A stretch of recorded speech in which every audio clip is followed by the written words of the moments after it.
सास बिना ससुर पार्ट 1। वैसे ससुराल की बात आती है तो हम सिर्फ सास का ही जिक्र करते रहते हैं, जबकि सास और ससुर मिलके हमारा ससुराल पूरा होता है। हाँ, माना सास का रुतबा ज़्यादा होता है, लेकिन ससुर भी तो एक वो खांबा है जिसके बिना ससुराल का घर अधूरा है। लेकिन कई घरों में ससुर का मान बस एक फर्नीचर जितना ही होता है। कुछ ऐसा ही हाल है सुशीला के घर में भी। अरे कविता बहू, जरा एक कप चाय बना देना तो। जी माँ जी, अभी बना कर लाती हूँ। और सुन, अदरक ज्यादा डालना, ठीक है? जी माँ जी। ओ सुनो सुशीला, एक कप मेरे लिए भी कह देना चाय बहू से। अरे आप खुद भी तो कह सकते हैं ना, हमारी ही बहू है, पड़ोसी की तो नहीं है। कविता बहू, एक कप बाबूजी के लिए भी चाय रख देना। जी माँ जी। आपको कितनी बार कहा है कि आप बोलना सीखिए। जब देखो कुछ भी चाहिए हो तो मुझसे कहते रहते हैं। ऐसा कैसे काम चलेगा? कल को मैं नहीं रही तो आप क्या करेंगे? ये बहू है तो आपकी एक नहीं सुनेगी। तुम कहाँ जाने वाली हो? अरे भाई, मुझे सास बनने की क्या ज़रूरत है? तुम हो ना, और किसी की नहीं। तुम्हारी तो मानती है ना बहुआ, इतना ही काफ़ी है। काफ़ी नहीं है? आप समझ क्यों नहीं रहे? घर में खुद का रुतबा होना ज़रूरी होता है, नहीं तो आजकल के बच्चे आपकी कदर नहीं करते। मैं भी बुरी सास नहीं हूँ, लेकिन अगर मैं इन पर नज़र ना रखूँ ना तो ये तो मुझे बेच के खा जाएंगी, समझे आप? इसलिए कहती हूँ आप भी थोड़ा बहुओं पर कंट्रोल कीजिए। वो दोनों आपको एकदम शांत समझती है, उन्हें पता है आप तो कुछ कहेंगे नहीं। मैं तो कोई ऐसे ही ठीक हूँ। आए क्या चेंगे, चल हम पार्क में चलते हैं, मैं तुझे झूले भी खिला लाता हूँ। ठीक है दादाजी। सुशीला कई बार अपने पति से कहती थी कि उन्हें थोड़ा घर में ध्यान देना चाहिए, गृहस्थी को अपने हाथ में लेना चाहिए, पर मोहनदास इन सब चीज़ों में पड़ना नहीं चाहते थे और इन सब से दूर ही रहते थे। लेकिन शायद किस्मत को कुछ और ही मंजूर था। डॉक्टर कह रहे हैं कि ये दवाइयाँ भी माँ पर असर नहीं कर रही है। हमने शहर के बड़े से बड़े डॉक्टर को दिखाया, पर कोई भी दवा माँ पर असर नहीं कर रही। अब मेरा वक्त हो चला है बेटा, अब कोई भी दवा मुझ पर असर नहीं करेगी। ऐसा मत कहो सुशीला, तुम्हारे बिना मेरा क्या होगा? वो तो है जी, मेरे बिना पता नहीं आपका क्या होगा। रवि, अर्जुन, मेरे जाने के बाद अपने बाबूजी का ध्यान रखना तुम दोनों। तुम्हें पता है ना कितने सीधे हैं ये, कुछ चाहिए होगा तो भी नहीं कहेंगे। कविता, लीना, तुम दोनों भी इनका ध्यान रखना। माँ तुम चिंता मत करो, हम है ना। माँ ऐसी बातें मत करो। सुशीला की बीमारी ठीक नहीं हो सकी और थोड़े ही दिनों में उसकी मौत हो गई। सुशीला की मौत के बाद मोहनदास बिल्कुल अकेला सा हो गया था। उसे हर वक्त सुशीला की कमी खटक रही थी और दूसरी तरफ उसकी बहुओं का डर भी चला गया था, क्योंकि अब उनकी सास जो नहीं थी। भाभी, मैं क्या कह रही थी, आज शाम को फिल्म देखने चलते हैं ना? हाँ हाँ, क्यों नहीं चलते हैं ना। आप कौन सी किसी से इजाज़त लेनी है हमें? पर बाबूजी वो। अरे बाबूजी क्या कहेंगे, उन्हें दुनियादारी का कुछ पता नहीं है। हाँ वो तो है, वो तो पूरा दिन वैसे भी कमरे में ही पड़े रहते हैं, कुछ कहते भी नहीं। हाँ, और ना अपने पतियों को भी वहीं बुला लेंगे, मज़ा आएगा। चिंकी तो वैसे भी शाम को ट्यूशन चली जाएगी, देर से आएगी। सुशीला के जाने के बाद दोनों बहुएं जैसे आज़ाद हो गई थी। उन्हें ना तो अब किसी का डर था और ना ही किसी की परवाह। और मोहनदास को तो वैसे ही कोई पूछता नहीं था। शाम होते ही कविता और लीना तैयार होकर नीचे आ गई। बाबूजी, हम जा रहे हैं फिल्म देखने, आपका खाना टेबल पर रखा है, खा लीजिएगा। और हाँ, हमें ना रात को आने में देरी हो जाएगी तो आप सो जाइएगा और चिंकी को भी सुला दीजिएगा। ठीक है। अच्छा बाबूजी, शाम को नौकरानी भी आएगी बर्तन करने, तो उससे अच्छे से काम करवा कर बर्तन रख दीजिएगा, ठीक है? हम अभी चलते हैं, फिल्म के लिए देर हो जाएगी ना हमें। कविता और लीना जितना अपनी सास का ध्यान रखती थी उतना मोहनदास का बिल्कुल नहीं रखती थी, क्योंकि उन्हें पता था उनके ससुर कभी उनसे कुछ नहीं कहेंगे। और अब तो उनके दोनों बेटे भी उन्हें हल्के में लेने लगे थे। कविता, ये लो पैसे, महीने का खर्च बाबूजी को दे देना। पहले तो माँ ही संभालती थी सब कुछ, अब पैसे बाबूजी को दे देना, ठीक है? अरे बाबूजी क्या करेंगे पैसों का? उन्हें कौन सा कुछ पता है कि क्या करना है। वो तो माँ जी थी, तब तक वो सब कुछ संभालती थी। अब ना ये पैसे हम ही रखते हैं। हाँ भैया, भाभी ठीक ही कह रही हैं। बाबूजी का तो आपको पता ही है, उन्हें किसी चीज़ का ना तो भाव पता है, ना उन्होंने कभी घर को चलाया है। उन्हें कुछ नहीं पता लगने वाला। उन्हें थोड़े से पैसे दे दीजिएगा उनके खर्चे के लिए, वो उसी में खुश हो जाएंगे। हाँ, माँ जी को हर बात की पूरी जानकारी थी, इसलिए उन्हें हर महीने घर खर्च देना पड़ता था, क्योंकि वही तो सब कुछ देखती थी। पर अब हमें कुछ भी किसी को देने की ज़रूरत नहीं है। मोहनदास के बेटे भी अपने बाबूजी को उतनी इज्जत नहीं देते थे जितनी वो अपनी माँ को देते थे। अब तो मोहनदास को किसी ने पूछना भी छोड़ दिया था। अरे आज तो सुबह से किसी ने चाय भी नहीं पूछी। कहाँ रह गए सब? बाहर जाकर कहता हूँ। अरे सब कहाँ गए हैं? कविता बहू, लीना बहू। दादाजी घर पे कोई नहीं है। माँ और चाची अपनी सहेलियों के साथ बाजार गई है शॉपिंग करने। तो तुझे नहीं लेके गए साथ में? नहीं दादाजी, आजकल माँ जब देखो बाहर ही घूमती रहती है। मैं ना अभी अपने ट्यूशन जा रही हूँ, आप अपना ध्यान रखिएगा। ठीक है बेटा, ध्यान से जाना। जी दादाजी। पता नहीं क्या हो गया है बहू को, आजकल जब देखो बाहर ही होती है, और मुझे तो कुछ पता ही नहीं होता। सुशीला होती थी तो सब कुछ हाथ में मिल जाता था, अब तो एक कप चाय को भी तरस गया हूँ। चलो खुद ही बना लेता हूँ। मोहनदास की हालत घर में रखे फर्नीचर से कम नहीं थी। उसकी पत्नी जब तक थी तब तक उसे किसी बात का एहसास नहीं था, लेकिन जब से सुशीला गई थी उसके बाद से उसे हर चीज़ के लिए अपनी बहुओं को बोलना पड़ता था, और वो भी मोहनदास की बात को सुन के भी अनसुना कर देती थी। कविता बहू, आज मेरी तबीयत कुछ ठीक नहीं लग रही, तो मेरे लिए दाल चावल बना देना, मैं वही खाऊंगा। ठीक है। मैं अपने कमरे में थोड़ी देर आराम करने जा रहा हूँ। दाल चावल बन जाए तो मुझे बुला लेना। हाँ ठीक है। मोहनदास अपने कमरे में आराम करने चला जाता है और उसे काफ़ी देर हो जाती है, पर ना ही कविता ने और ना ही लीना ने उन्हें खाने के लिए बुलाया। अरे इतनी देर हो गई अभी तक, दोनों बहुओं में से किसी ने भी मुझे नहीं बुलाया।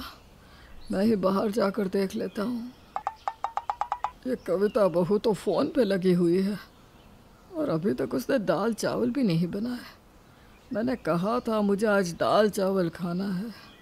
लीना बहू से कह देता हूँ। मोहनदास लीना के पास आता है तो वो टीवी देख रही थी। अरे लीना बहू, ज़रा वो। अरे बाबूजी अभी कुछ मत कीजिए, अभी ना मेरा फेवरेट टीवी सीरियल आ रहा है। और बहू मैं ये कह रहा था कि। अरे बाबूजी कहा ना अभी कुछ नहीं, जो भी चाहिए खुद ले लीजिए रसोई से। मोहनदास निराश होकर अपने कमरे में आ जाता है। आज उसे सुशीला की बहुत याद आ रही थी। वो सुशीला की फ़ोटो हाथ में लेता है और रोने लगता है, और सुशीला की फ़ोटो से ही बातें करने लगता है। तुम सच्ची कहती थी, तुम्हारे जाने के बाद मेरा क्या होगा।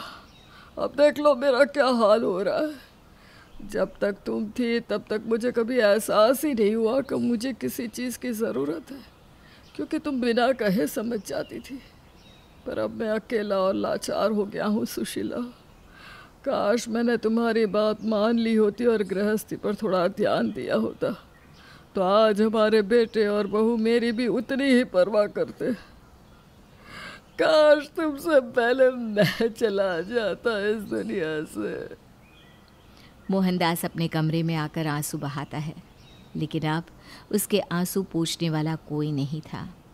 शायद मोहनदास ने अपनी बहुओं को और बेटों को ये एहसास करवा दिया था कि वो लोग कुछ भी करें, पर मोहनदास उन्हें कुछ नहीं कहेंगे, और इसी चीज़ का फ़ायदा वो लोग उठा रहे थे। अपनी पत्नी सुशीला के जाने के बाद मोहनदास बहुत अकेला पड़ गया था। उसने आज तक ना कभी अपनी बहुओं से कुछ कहा था और ना ही उनसे कभी कोई सवाल किया था, जिस वजह से सास के जाने के बाद दोनों बहुएं अपने ससुर को हल्के में लेने लगी। ना तो वो उनकी इज्जत करती थी और ना ही उनका ध्यान रखती थी। अब तो मोहनदास को खाने के लिए भी 10 बार बहुओं को कहना पड़ता था। दादाजी आप क्या कर रहे हैं? बस कुछ नहीं बेटा, तेरी दादी की तस्वीर के साथ बात कर रहा हूँ। दादाजी आप दादी को बहुत याद करते हैं ना? हाँ बेटा, बहुत से भी ज़्यादा। उसके जाने के बाद मैं बहुत अकेला हो गया हूँ। सोचता हूँ कभी कभी काश वो मुझे भी अपने साथ ले गई होती तो अच्छा था। यहाँ तो मैं जैसे कमज़ोर सा पड़ गया हूँ उसके बिना। दादाजी, आपको पता है, दादी ना मुझे एक कहानी सुनाया करती थी। मैं आपको सुनाऊं? हाँ हाँ, सुना बिटिया। दादी बताती थी कि एक जंगल में जब जंगल का राजा शेर मर गया तो सारे जानवर अपनी मनमानी करने लगे। तब उस वक्त जंगल को बचाने के लिए बंदर ने सोचा कि अब उसे ही जंगल का राजा बनना पड़ेगा। अरे बंदर कैसे शेर बन के जंगल पे राज कर सकता है? वही तो दादाजी, बंदर को शेर की दहाड़ निकालनी आती थी। उसने जैसे ही दहाड़ा कि सारे जानवर सीधे पटरी पे आ गए। ज़रूरी नहीं कि आप शेर ही हो, अगर आपको दहाड़ करनी आती है तो आप जंगल पे राज कर सकते हो। सारे जानवर लाइन पे आ जाएंगे। कुछ समझे दादाजी? बहुत अच्छे से समझ गया चिंकी। अब मुझे पता चला कि तेरी दादी ने तुझे ये कहानी क्यों सुनाई थी, जिससे ये कहानी तू मुझे सुना सके।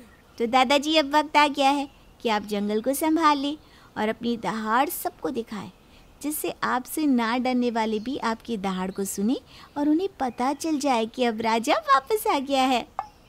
चिंकी ने मोहनदास को बहुत प्रेरणा दी और मोहनदास को अब ये समझ में आ गया कि उसे अपने लिए आवाज़ उठानी ही पड़ेगी, नहीं तो वो यूं ही घुट घुट कर रह जाएगा। उसी रात जब उसके दोनों बेटे रात को दुकान से वापस आए, तब मोहनदास भी बाहर सबके साथ खाना खाने बाहर आया। आइए आइए बाबूजी, आइए। आज बहुत दिनों बाद आप हमारे साथ खाना खाने बाहर आए हैं।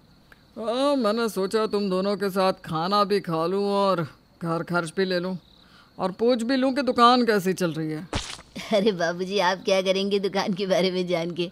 हम दोनों है ना, हम सब संभाल रहे हैं अच्छे से। और घर खर्च के बारे में आपको पता नहीं चलेगा बाबूजी, वो आप हम दोनों पर छोड़ दीजिए, ठीक है? बात ही तब और बात थी, पर अब तो। और अब क्या मैं मर गया हूँ कि तुम लोग सब अनाथ हो गए हो? रवि, जरा बताना ये दुकान किसके नाम पर है? मोहनदास शर्मा के नाम पे है ये दुकान। जो मैं हूँ, समझे? इस दुकान को बनाने में मैंने अपने कई साल दिए हैं, मेहनत की है। तुम दोनों आज इस दुकान को चला रहे हो तो वो मेरी बदौलत, और मुझे ज्ञान दे रहे हो तुम दोनों। नहीं नहीं, वो बाबूजी, हम तो। मैंने सारी जिम्मेदारी सुशीला को दी थी क्योंकि वो गृहस्थी अच्छे से चला सके, पर क्योंकि अब वो नहीं है इसलिए मैं इस घर का बड़ा हूँ और आज से मुझे दुकान की और घर की सारी जानकारी चाहिए। कब क्या खर्चा होता है, किसने क्या क्या लिया है, सब कुछ। पर वो बाबूजी। हाँ, तुम्हें भी कुछ कहना है क्या कविता बहू? मैंने और क्या बनाया है? दाल ऐसी पानी जैसी। सुशीला होती तो थाली फेंक चुकी होती। तुम दोनों की सास नहीं है, इसका मतलब ये नहीं है कि ससुर भी मर गया है। मैं अभी ठीक कर लेती हूँ ना दाल बाबूजी। और लीना बहू, तुम आजकल मैंने देखा है कि तुम्हारा ध्यान बस टीवी में ज़्यादा रहता है। ये घर है, यहाँ काम भी होता है। टीवी देखो पर समय से, काम खत्म करने के बाद, ठीक है? जी जी बाबूजी, हाँ आगे से मैं ध्यान रखूंगी। और तुम दोनों अभी तक यहीं बैठे हो? जाओ ले आओ दुकान की फाइल। मुझे देखना है कितना कितना खर्चा हुआ है और कहाँ कहाँ, और अगले महीने से मुझे घर खर्च हाथ में चाहिए, ठीक है? जी बाबूजी। मैं फाइल ले आता हूँ ना दुकान की। आज मोहनदास ने उनके बच्चों को पहली बार एहसास करवाया कि वो घर का बड़ा है और उसकी भी उतनी ही इज्जत घर में होनी चाहिए। पर शायद उनके बच्चे अभी भी उन्हें ज़्यादा सीरियसली नहीं ले रहे थे। अरे भाभी, आप कहाँ जा रही है इस वक्त? अरे तुझे बताया तो था, आज मेरी किटी पार्टी है सहेलियों के साथ, बस वहीं जा रही हूँ। अरे पर बाबूजी ने पूछ लिया आपके बारे में तो क्या कहेंगे? बाबूजी ने तो आज तक कुछ कहा नहीं। कहा है क्या बाहर जाने के लिए जो आज कहेंगे? कल देखा नहीं है आपने रात को कैसे उन्होंने सबको डांटा? अरे ये बस कल रात को ना उन्हें आ गया होगा थोड़ा सा जोश, इसलिए गुस्सा निकाल दिया। सुबह से देख लो अपने कमरे में वैसे ही है जैसे रोज होते हैं। अरे कुछ ही नहीं कहने वाले। मैं तो कहती हूँ मुझे कुछ ठीक नहीं लग रहा, आप मत जाइए ना। अरे कुछ नहीं होता, मैं कहती हूँ ना, तू भी चल मेरे साथ। नहीं नहीं नहीं, मुझे आज कुछ काम है, आप जाइए। ठीक है, मैं तो चली। कविता मोहनदास को बिना बताए अपनी सहेलियों के साथ किटी पार्टी करने चली गई और जब रात को घर आई तब मोहनदास गुस्से में सारे परिवार के सामने खड़ा था और कविता दरवाजे से अंदर आ रही थी। उसने जब देखा कि सब लोग खामोशी से खड़े हैं और मोहनदास बहुत गुस्से में है तो उसके पसीने छूटने लगे। कहाँ गई थी कविता बहू? वो बाबूजी मैं तो क्या? लगता है रवि तेरी पत्नी को बहुत घूमने का शौक है, आए दिन घर से बाहर ही रहती है। तुम कहो बहू तो तुम्हें कुछ दिनों के लिए मायके ही भेज देता हूँ, ससुराल से बाहर। वहाँ तुम्हारे माता पिता के साथ रहोगी तो शायद तुम्हें अकल आ जाएगी। कविता, तुम चिंकी को छोड़ के घर का काम छोड़कर पूरा दिन घूमती रहती हो और तुम बाबूजी को बिना बताए चली गई। ये कैसा बर्ताव है?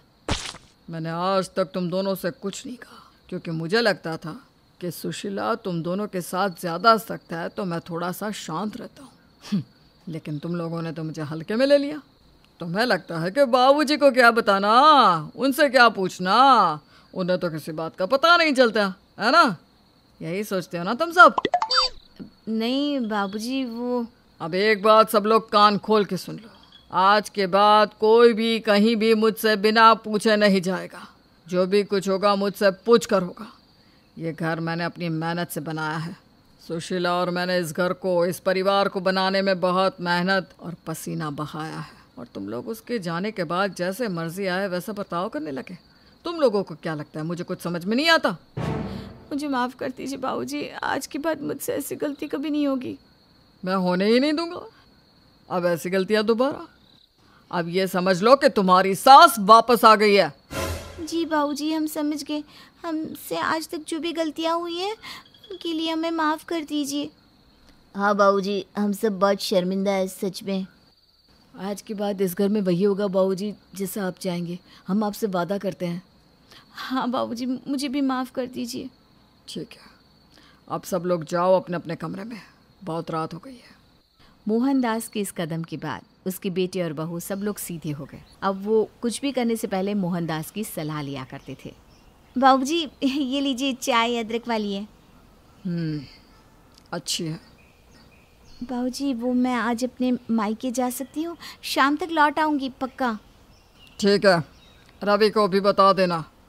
ठीक है बाबूजी। बाबूजी आज खाने में क्या बनाऊँ? कढ़ी चावल बना दे बहू, बहुत दिनों से नहीं खाया। ठीक है बाबूजी। बाबूजी ये लीजिए, सारे महीने की दुकान की कमाई आप अपने पास रख लीजिए। ठीक है, मैं गिन के शाम को बैंक में जमा करवाऊंगा। बाबूजी ये देखिए ये मशीन, ये हम दुकान के लिए ले क्या? हाँ अच्छी लग रही है, ले लो। सबके जाने के बाद जब चिंकी आती है, वाह मेरे जंगल की राजा शेर। आजा मेरी चुहिया, तू भी तो शेरनी है।